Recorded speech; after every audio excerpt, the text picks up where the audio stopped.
교회 가기를 거부하는 사춘기 아이 어떻게 해야 할까요? 안녕하세요. 교육환경 디자인 전문가 강미라 전도사입니다.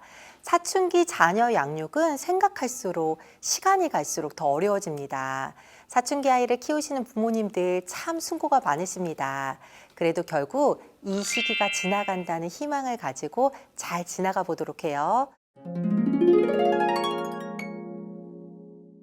우리는 예수님을 믿는 사람들이잖아요. 그래서 자녀 양육을 할 때도 다른 사람들보다 한 가지 더 해야 합니다. 바로 신앙교육이죠.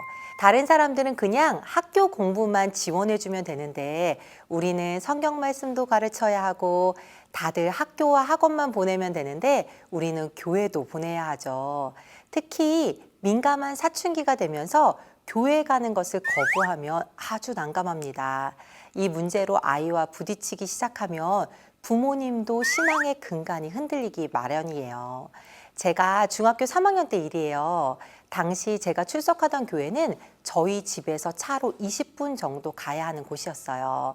부모님과 함께 주일에 차를 타고 교회에 갔죠. 그러다 보니 교회에 친한 친구가 한 명도 없었어요. 제 친한 친구들은 학교 친구들인데 저랑 같이 학교를 다니는 친구들 중에 저희 교회를 다니는 아이는 한 명도 없었거든요.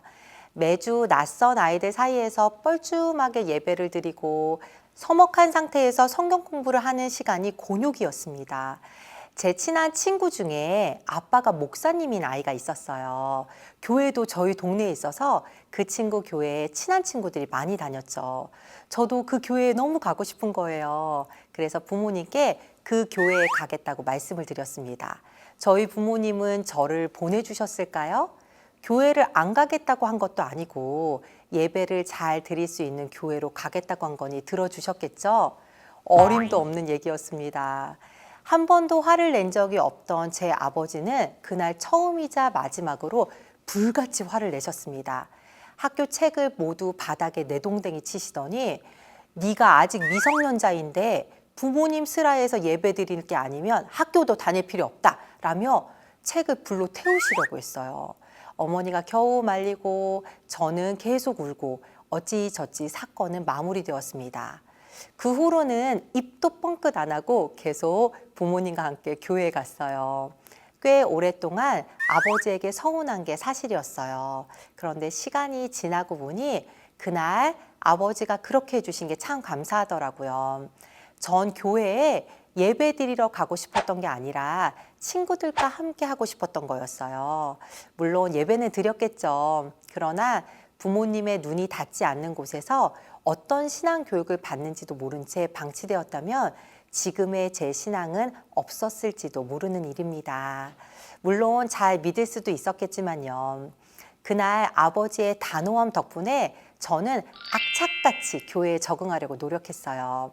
감사하게 부모님도 교회 행사와 활동에 참여할 수 있도록 적극 지원해 주셨습니다. 그래서 아직까지도 기도하며 연락하는 제일 친한 친구들은 모두 교회 친구들이에요. 제가 미국 온 지 벌써 14년이나 되었는데 생일 때마다 절기 때마다 연락하며 안부를 묻는 건 교회 친구들이 유일합니다. 아이가 교회 가기를 거부하는 건 여러 가지 이유가 있습니다. 저와 같이 친구가 없어서인 경우가 많아요. 이건 방법이 없습니다. 무조건 시간을 많이 보내서 친해져야 합니다. 주일에만 참석하셨다면 금요일이나 다른 행사도 참석할 수 있도록 도와주세요. 아이가 엄청 싫어할 거예요. 안 그래도 어색한데 더 가자고 하면요. 너무 서두르지 마시고 천천히 늘려가시는 게 좋습니다. 가능하시면 부모님이 봉사하시면서 같이 해주시면 더 좋고요. 의외로 말씀이 지루해서 교회 가기를 거부하는 경우도 많아요. 먼저 저를 포함한 사역자들이 반성해야 하는 부분입니다. 물론 하나님께서 은혜를 주시면 말씀이 꿀송이처럼 달게 여겨집니다. 그러나 그때까지는 재미가 좀 있어야 해요. 혹시 방송을 보시는 사역자분들 계시다면 아이들 수준에 맞게 말씀 연구를 많이 하시기를 권합니다. 그리고 재미있는 요소를 넣어주세요. 너무 재미만 추구해도 안 되지만 재미가 없으면 시작 자체가 안 되니 꼭 재미있게 해주셔야 해요. 가정에서는 말씀을 함께 읽고 묵상하는 시간을 가지면 좋겠습니다. 사람은 누구나 아는 것이 나오면 재미를 느낍니다.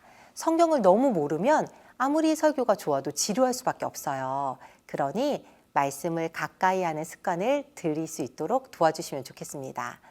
선생님이 이유가 되는 경우도 있어서 참 안타깝습니다. 특히 사춘기 아이들은 많이 예민하기 때문에 부드럽고 친절하게 다가가시는 게 좋습니다.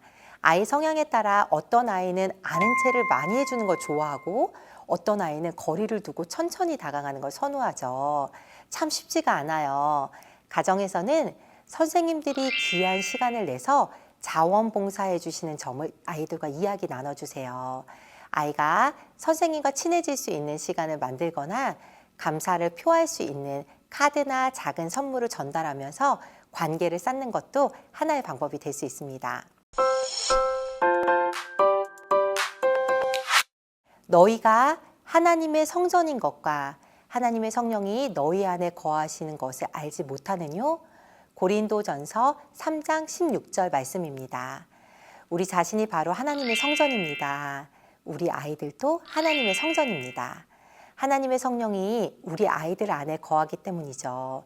교회에 가기를 거부하는 아이가 자기 자신이 하나님의 성전인 것을 깨닫고 여러 성전들이 모이는 교회에서 하나님을 기쁘게 예배드릴 수 있기를 간절히 기도합니다.